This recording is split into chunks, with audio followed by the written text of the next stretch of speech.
Hi friends, आपने tune किया है यूट्यूब चैनल रोस्टिंग जोन 786।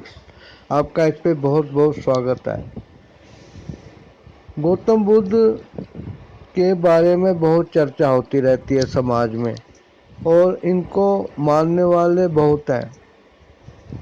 चाहे वो गौतम बुद्ध धर्म को अपना चुके हैं या नहीं अपना चुके, पर वो हैं तो हिंदू ही, जैसे कि कानून कहता है। गौतम बुद्ध ने जब ज्ञान प्राप्त किया, तब उनको जब लोगों के संपर्क में आना पड़ा और वो धीरे धीरे उनको अपने ज्ञान की बातें समझाने लगे, तो धीरे धीरे उनके पास भीड़ भी बढ़ने लगी।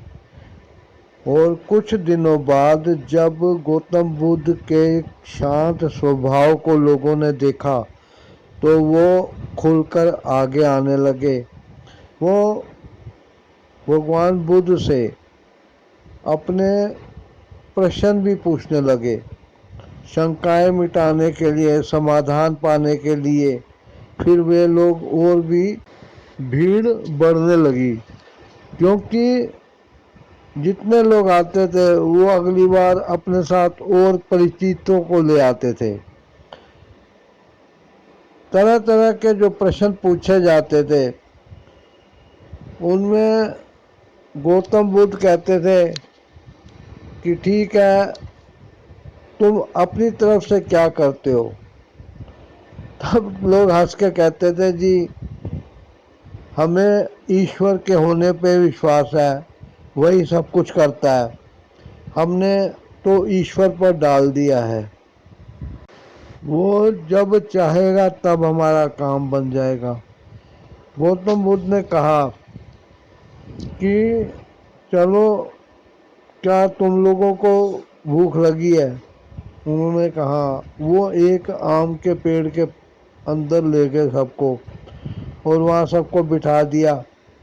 बोलते हैं कि भूख लगी है तो तुमको ये आम तोड़ के खाने को मिल सकते हैं। तो कई तो खड़े हो गए पेड़ पे चढ़ने के लिए, कईयों ने बांस उठा लिए, कईयों ने पत्थर उठा लिए। गौतम बुद्ध ने उनको रोक दिया, कहते नहीं नहीं, ऐसे नहीं, आप इधर दूसरे लोगों के साथ ज़मीन पे बैठ जाइए और अभी इंतज़ार करिए, क्योंकि आपकी इच्छा भगवान को पता लग गई है। अब ईश्वर ऊपर से आम तोड़ के तुम्हें देगा।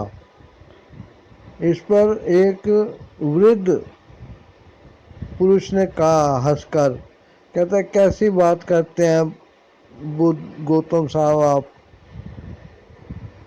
ऐसे कैसे होगा, ऐसे तो हमें कई साल इंतजार करना पड़ेगा तब आम गिरेंगे, और जाने कब कितने आम गिरेंगे और किसको मिलेगा। गौतम बुद्ध ने हंस के कहा, बिल्कुल सही कहा आपने, मैं तो कहता हूँ ईश्वर है ही नहीं। तुम ये मान लो कि ईश्वर है ही नहीं। जो कुछ तुम्हारी इच्छा है, जो तुम्हारा काम करने का दिल है, उसके लिए तुम खुद मेहनत करो, ईश्वर पे भरोसे मत रहो, तो तुम्हारे काम तुरंत बनेंगे, वरना तुमको भी जीवन भर बैठना पड़ेगा। इस चैनल को सब्सक्राइब करके सपोर्ट कीजिएगा।